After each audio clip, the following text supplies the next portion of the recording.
Vamos limpar as nossas vestes, nos manter amigos de Deus, íntimos de Deus. Aleluia.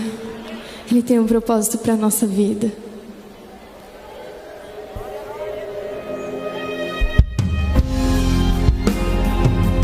Liga o seu pensamento no trono de Deus. Ele está aqui. Você foi separado para adorar a Ele. Aleluia. Sua vida aqui não foi em vão.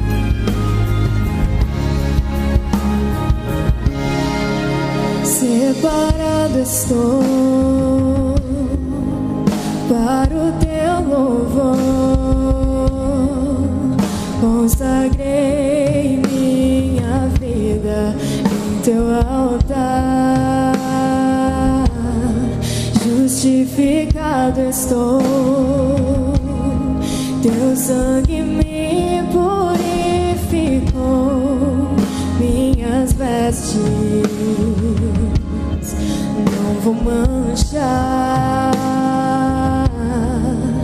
Vou guardar meu coração pra te adorar. Vou guardar o meu olhar pra te contemplar, elevar meus pensamentos e te entronizar.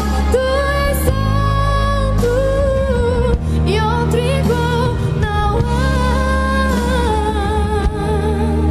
Santidade gera intimidade e eu quero ser íntimo de Deus, contemplá-lo face a face e prostrado o adorar.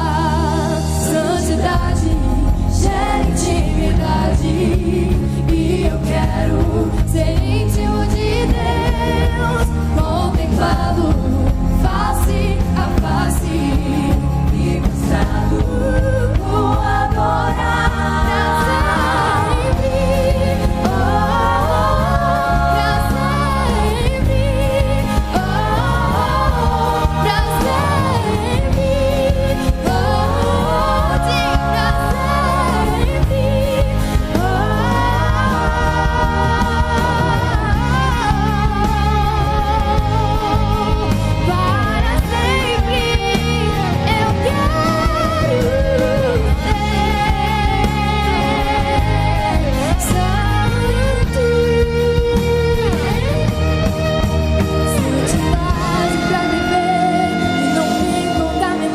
Santidade pra andar e não tropeçar. Santidade pra não dar legalidade ao inimigo. Santidade